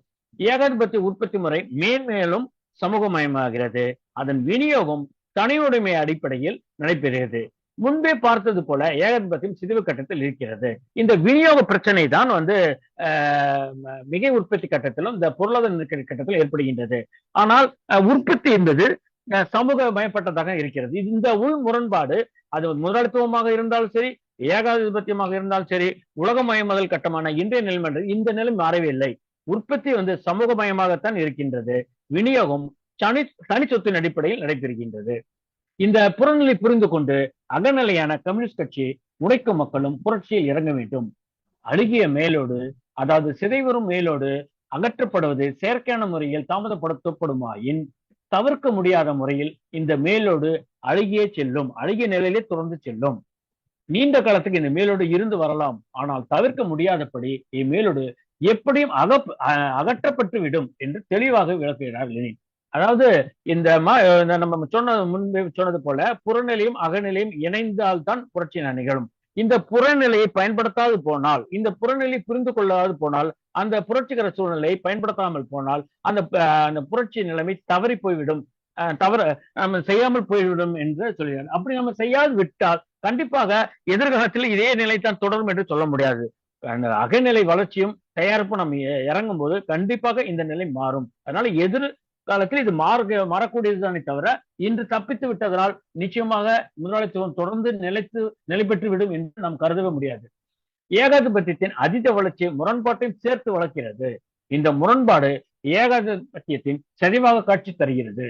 இந்த புறநிலையை புரிந்து கொண்டு அகநிலையான கம்யூனிஸ்ட் கட்சியும் மக்களும் புரட்சியில் இறங்க வேண்டும். அப்படி இறங்காமல் போனால் புரட்சியை நடைபெறாமல் போகும். இதன் காரணமாக ஏகாதிபத்தியம் நீண்ட காலத்துக்கு தொடர்ந்து செல்லலாம். ஆனால் எப்படியும் ஏகாதிபத்தியம் புரட்சியால் தூக்கி எறியப்படும், அதாவது அழுகி விழுந்துவிடும், சிதைக்கப்பட்டுவிடும். இது தானே நிகழாது என்பது மட்டும் நாம் கவனத்தில் கொள்ள வேண்டும். இந்த 2வது அகிலத்துடைய வீழ்ச்சியும் ஏகாதிபத்தியம் உச்சக்கட்டையும் இதுதான் சொல்றது. அது தானே விழுந்து விடாது. அதற்கான நடவடிக்கை கம்யூனிஸ்ட் தலைவர்களும் கம்யூனிஸ்ட் கட்சியும் உழைப்பாளர்களும் நடத்தப்பட வேண்டும். முதலாளித்துவத்தின் அடுத்த கட்டமான ஏகாதிபத்தியத்தை வரையறை செய்வது பாட்டாளி வர்க்கத்துக்கும் இந்த வர்க்கத்தின் முன்னணி படையான கம்யூனிஸ்ட் கட்சிக்கும் சோசியலிச புரட்சியை நோக்கி பயணிப்பதற்கும் வழி செய்கிறது. இந்த புத்தகத்தினுடைய சிறப்பம்சமே என்னன்னு சொன்னா இதுதான். இந்த புரிதல் வந்து நம்ம வந்து சோசியலிச புரட்சிக்கான நிபந்தனை புரிந்து கொள்வதற்கான விவரங்களை முழுமையாக இந்த நூல் நமக்கு தந்திருக்கின்றது.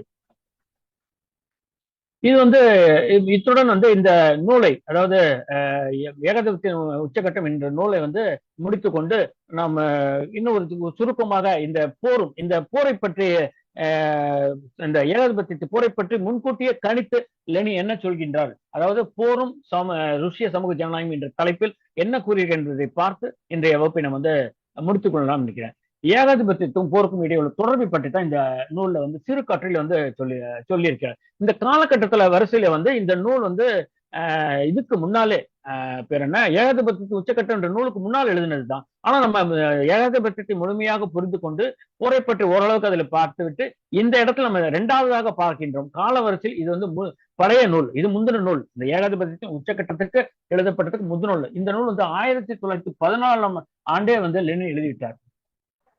ஏகாதிபத்திய போர் இந்த நூல் வந்து ஒரு ஆவணமாகும். அனைத்து நாடுகளின் அரசாங்கங்களும் முதலாளித்துவ கட்சிகளும் பல பத்தாண்டுகளாக தயார் செய்து வந்த ஐரோப்பிய போர் மூண்டுவிட்டது என்று தொடங்குகிறது. இது ஒரு ஆவணம்.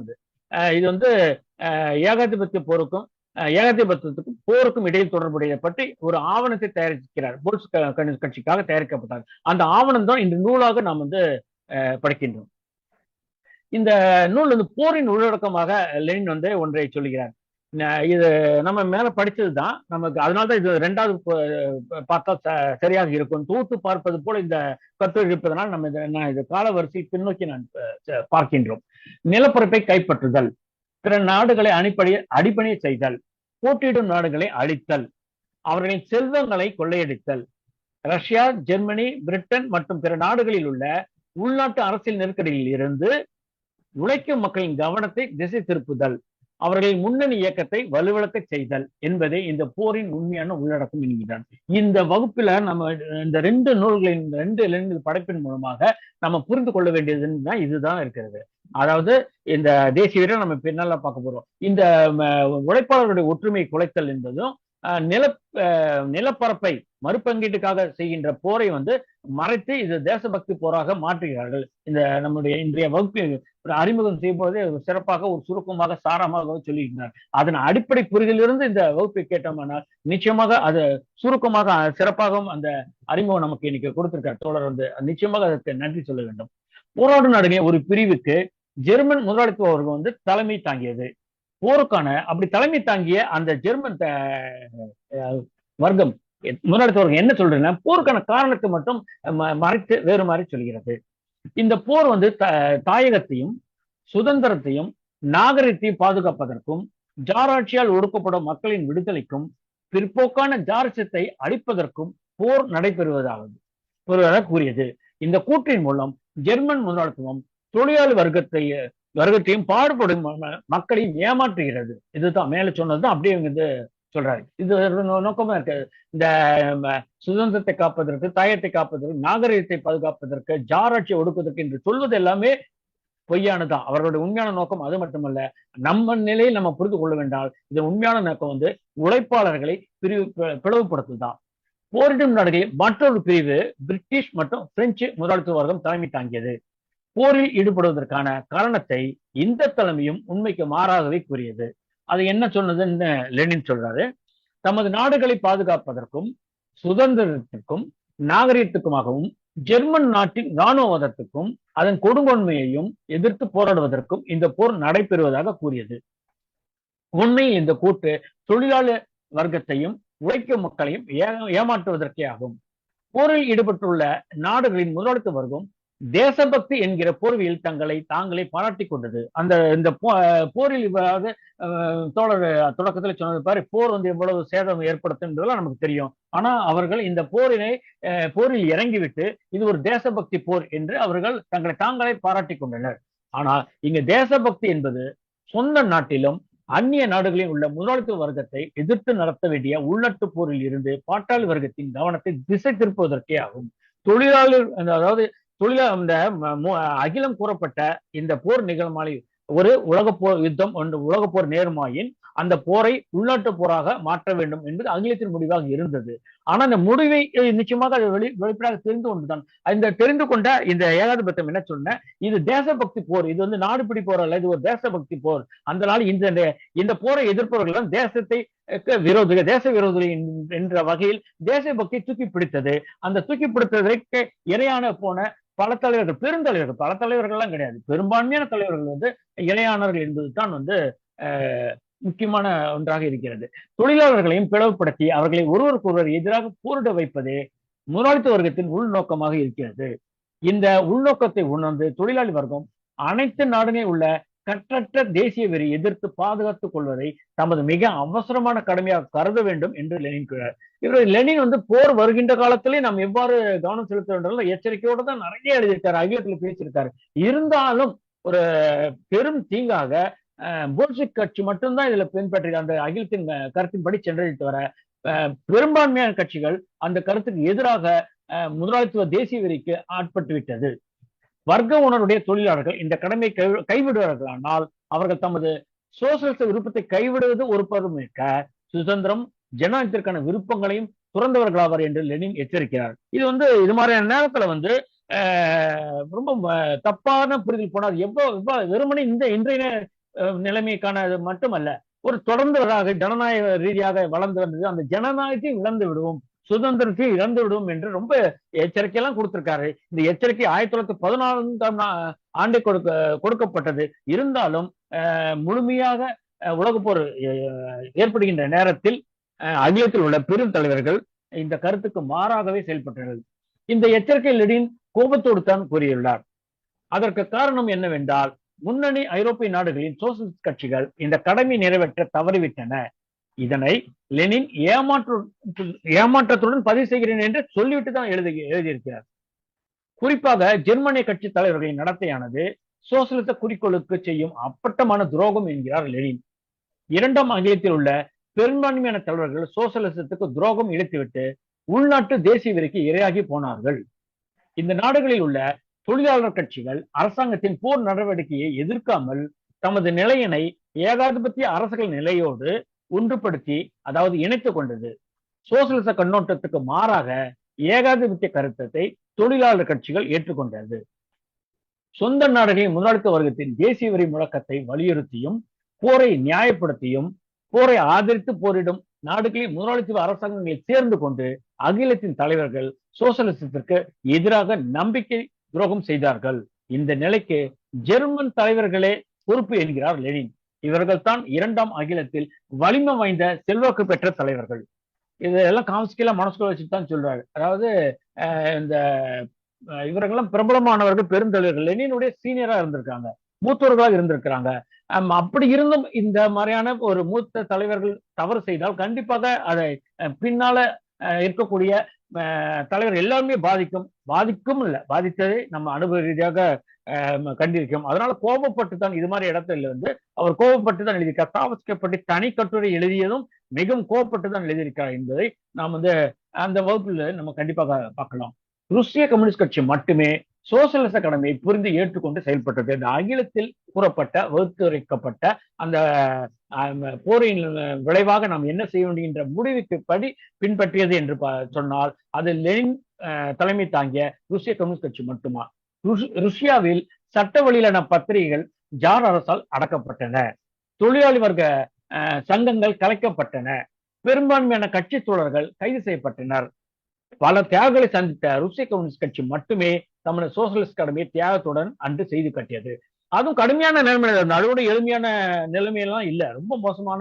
இப்ப சொன்ன மாதிரி சட்ட பத்திரிகை நடத்த முடியல, பல பிரச்சனை இருந்தது, தொடர்பெல்லாம் துண்டிக்கப்படுகிறது. இதெல்லாம் கடந்து தான் அவர் லெனின் வந்து 1917ஆம் ஆண்டு புரட்சியை செய்து கட்டிருக்கிறார். இரண்டாம் ஆங்கிலத்தின் வீழ்ச்சியை பகிரமாக ஒப்புக்கொள்ள வேண்டும், அதன் காரணங்களை புரிந்து கொள்ள வேண்டும். இரண்டாவது அகிலத்தின் வீழ்ச்சி சந்திரபாதத்தின் வீழ்ச்சியாகும் என்கிறார் லெனின். இதுதான் ஏகாதிபதி. இதனால்தான் இது வந்து நான் இந்த காலவரிசையில் போகாம இந்த இரண்டாவது வச்சேன். இவர் என்ன சொல்றேன்னு, இரண்டாவது அகிலத்தின் வீழ்ச்சியை பகிரமாக ஒப்புக்கொள்ள வேண்டும். எப்போதுமே அந்த தவறையும் வீழ்ச்சியையும் நாம் வந்து பகிரமாக ஒப்புக்கொள்வதாக கம்யூனிஸ்டுகள் ஒப்புக்கொள்வதாக இருப்பார்கள். அதே போல இங்க லெனின் இந்த இடத்துல இரண்டாம் அகிலத்தின் வீழ்ச்சியை ஒப்புக்கொள்கிறார். அதன் காரணங்களை புரிந்து கொள்ள வேண்டும். இரண்டாம் அகிலத்தின் வீழ்ச்சி சந்திரபாதத்தின் வீழ்ச்சி என்கிறார் லெனின். இந்த சந்திரபாதத்தை பற்றி கூட இன்றைய அறிமுக வகுப்பில் தோழர் வந்து சிறப்பாக கூறினார். லெனின் கோபத்திற்கு கூறுகை அவர் சொற்கொள்ளையே பார்ப்போம். சின்ன ஒரு மேற்கோள் கண்டிப்பாக பார்த்துட்டு இன்றைய வகுப்பு நம்ம வந்து முடிச்சுக்கலாம் நினைக்கிறேன். சோசியலிச புரட்சியை நிராகரித்தும் அதன் நேரத்தில் முதலாளித்துவ சீர்திருத்தத்தை மாற்றாக வைத்தும் எப்படிப்பட்ட நிலைமையெல்லாம் அன்னைக்கு வச்சாங்கன்றத தொகுத்து சொல்றாரு. நீண்ட காலம் முன்பே முன்வைக்கப்பட்டதான உழைப்பாளிகளுக்கு தாயகம் என்பதில்லை என்கின்ற சோசியலிச அடிப்படை நிராகரித்தார். கம்யூனிஸ்ட் கட்சியில வந்து தொழிலாளர்களுக்கு என்று, அதாவது முதலாளித்துவ அர்த்தத்தில் அல்லாத தொழிலாளர்களுக்கு என்று தேசங்கள் கிடையாது என்கின்றதற்கு மாறாக இந்த தலைவர்கள் செயல்பட்டனர். முதலாளித்துவ நாடாளுமன்றத்தையும் முதலாளித்துவ சட்ட வழித்தன்மையும் அவசியமாக பயன்படுத்துவதை ஒரு குருட்டு வழிபாடாக்கியும் நெருக்கடிகள் நிறைந்த காலங்களில் சட்ட வழியற்ற வடிவங்களிலான நிறுவனமும் பரப்புரையும் அவசர அவசியம் என்பதை மறந்தும். இது ரொம்ப முக்கியமான காரணமாக இருக்கு. இதை பற்றி நான் விளக்கத்தை பின்னால் கொடுக்குறேன். அது என்ன சொன்னாருன்னு அவருடைய வரிகளை நம்ம கண்டிப்பா போவோம். முதலாளித்துவ நாடாளுமன்றவாதத்தையும் முதலாளித்துவ சட்ட வழித்தன்மையும் அவசியமாய் பயன்படுத்துவதை ஒரு குருட்டு வழிபாடாகவும் நெருக்கடிகள் நிறைந்த காலங்களில் சட்ட வழியற்ற வடிவங்களிலான நிறுவனமும் பரப்புரையும் அவசர அவசியம் என்பதை மறப்பதும். இவ்வாறெல்லாம் இந்த வீழ்ச்சிக்கு சந்திரபாதிகள் அடிப்படையான தயாரிப்புகளை நீண்ட காலம் செய்து வந்தார்கள் என்று லெனின் கூறுகிறார். இதில் லெனின் சந்திரபாதிகளின் செயல்பாட்டை முழுமையாக அம்பலப்படுத்தியுள்ளார். இங்கு லெனின் கூறிய ஒன்றை மிகவும் கவனமாக கொள்ள வேண்டும். நெருக்கடியான நேரங்களில் சட்ட வழியான போராட்டம் மட்டுமே போதுமானதாக இருக்காது. சட்ட வழியற்ற நிறுவனமும் அதற்கான பரப்புரையும் அப்போது அவசர அவசியம் என்பதை மறப்பது சந்திரபாதம் என்கிறார் லெனின். கம்யூனிஸ்ட் கட்சியும் தொழிலாளர்களையும் ஒடுக்குவதற்கு சட்ட வழியிலான முறையில் மட்டுமல்லாது சட்ட வழியற்ற முறையும் சுரண்டலாளர்களும் அரசும் பயன்படுவதை நம்ம மறந்துடக்கூடாது. நம்ம ஒரு சின்ன ஒரு போராட்டம் இருந்தா கூட நம்மை ஒடுக்குகின்ற அரசும் இந்த சுரண்டலாளர்கள் வந்து சட்ட வழியில் முறையில் மட்டும் நம்மளை ஒடுக்குவது இல்லை என்பதை நாம் கவனத்தில் கொள்ள வேண்டும். நெருக்கடியான நேரத்தில் நாடாளுமன்றம் போன்ற முதலாளித்துவ சட்ட வழியிலான வடிவங்கள் போதாமையாகிவிடும். அப்போது சட்ட வழியற்ற வடிவத்தை கம்யூனிஸ்ட் கட்சி எடுத்தாக வேண்டும். இந்த புரிதல் இல்லாமல் ஏகாதிபத்திய போரை உள்நாட்டு போராக மாற்ற வேண்டும் என்கின்ற இரண்டாம் அகிலத்தின் சோசியலிச முழக்கத்தை புரிந்து கொள்ள முடியாது. அகிலம் கட்டிய சோசியலிச வழி ருசிய போல்ஷிக் தொடர்ச்சி மட்டுமே பின்பற்றியது. இதை நம்ம திருப்பி சொல்லிட்டு இருந்தோம். இங்கே நம்ம பார்க்கறதுதான் வேண்டியிருக்கு. அன்று ருஷ்யாவில் முதலாளித்துவ ஜனநாயக புரட்சியை நடத்த வேண்டும். அப்புறம் இன்னும் ஒரு விஷயம், ஒரு முக்கியமான ஒரு விஷயத்த சொல்றாரு. என்ன சொல்றாருன்னா, இது வந்து நம்ம பார்த்தோம்ல ஏகாதிபத்திய உச்சக்கட்ட நூலுக்கு முன்பு எழுதப்பட்டது தான் இந்த போரை பற்றிய இந்த கட்டுரை. இந்த கட்டுரையில அவர் என்ன சொல்றாருன்னா, ரஷ்யாவில் நடத்த வேண்டியது முதலாளித்துவ ஜனநாயக புரட்சி அப்படின்னு சொல்றாரு. ஆனா முன்னேறிய நாடுகளில் நடத்த வேண்டியது சோசியலிச புரட்சின்னு அவர் சொல்றாரு. என்ன சொல்றாருன்னா, முதலாளித்துவ ஜனநாயக கடமைகள் வந்து ரஷ்யாவில் இன்னும் நிறைவடையவில்லை. எதெல்லாம் நிறைவடையலைன்னு அவர் சொல்றாருன்னா, ஒரு ஜனநாயக குடியரசு, அதாவது அனைத்து தேசங்களுக்கும் முழுமையான சமத்துவம் மற்றும் சுய நிர்ணயமுடன் கூடிய ஒரு ஜனநாயக குடியரசை அமைக்க வேணும். நிலச்சொத்துரிமை பறிமுதல் செய்தல், 8 மணி நேர வேலை நாள், இது போன்ற வேலை நாள் தான் இது போன்ற இந்த முதலாளித்துவ கடமைகள் நமக்கு இருக்கிறது. ஆனா முன்னேறிய நாடுகள் வந்து இந்த போர் என்ன சொல்கிறா, இந்த உள்நாட்டு போராக மாற்றும் பொழுது சோசியலிச புரட்சி அங்கே நிகழ்ச்சி நிறையில் வைக்க வேண்டும் என்று லெனின் வந்து சொல்றாரு. இது ரொம்ப அதாவது முக்கியமான ஒரு கருத்து இங்க நம்ம வந்து புரிந்து கொள்ள வேண்டியிருக்கு. 1914ஆம் ஆண்டு ரஷ்யாவில் நடத்த வேண்டியது ஜனநாயக புரட்சி, முதலாளித்துவ ஜனநாயக புரட்சின்னு சொல்றாரு. ஆனா 1917ஆம் ஆண்டு ஏப்ரல் மாதத்தில் எழுதிய அந்த ஏப்ரல் ஆய்வுரையில் வந்து ரஷ்யாவில் சோசியலிச புரட்சி நடத்த வேண்டும் என்று தமது கருத்தை மாற்றி கூறியுள்ளார். இது எந்த காரணத்துக்காக ஏன் மாற்றி கூறலை என்பது வந்து நிச்சயம் ஒரு முக்கியமான லெனினத்தை புரிந்து கொள்வதற்கும் அந்த சோவியத் நாட்டினுடைய சோசியலிச நிர்மாணத்தை புரிந்து கொள்வதற்கும் லெனினுடைய அந்த புறநிலைக்கான ஒரு செயல்பாட்டு, புறநிலை மாற மாற அதற்கு ஏற்ப தன்னுடைய கருத்துக்களை, பழைய கருத்துக்களை விட்டுவிட்டு புதிய கருத்துக்கு ஏற்ப அந்த மாறுகின்ற அந்த திறமை வந்து ஏப்ரல் ஆய்வுரையில லெனின் முழுமையாக நம்ம பார்க்க முடியும். அப்படிப்பட்ட அந்த ஏப்ரல் ஆய்வுரை வந்து நம்ம அடுத்த வகுப்புல பார்க்க இருக்கிறோம். தொடர்ச்சியாக அடுத்தது வந்து ஏப்ரல் ஆய்வுரையா தான் இருக்கிறது. நம்ம அடுத்த வகுப்பில் வந்து ஏப்ரல் ஆய்வுரை பார்ப்போம். இத்துடன் வந்து இன்றைய வகுப்பு, இந்த ஏகாதிபத்தியம் போரும் என்கின்ற வகுப்பு நிறைவு பெறுகிறது. இதன் தொடர்ச்சியாகத்தான் இந்த ஏப்ரல் ஆய்வுரை இருக்கும். அதுவும் ஒரு முக்கியமான வகுப்பு தான். கண்டிப்பாக லெனினுடைய பங்களிப்பை புரிந்து கொள்வதற்கான ஒரு முக்கியமான அதுதான் ஏப்ரல் ஆய்வுரையாக இருப்பதால் அடுத்த வகுப்பும் மிக முக்கியமான வகுப்பு. கண்டிப்பாக தோழர்கள் கலந்து கொண்டு சிறப்பிக்க வேண்டும் என்று கூறி இன்றைய வகுப்பை நான் முடித்துக் கொள்கிறேன்.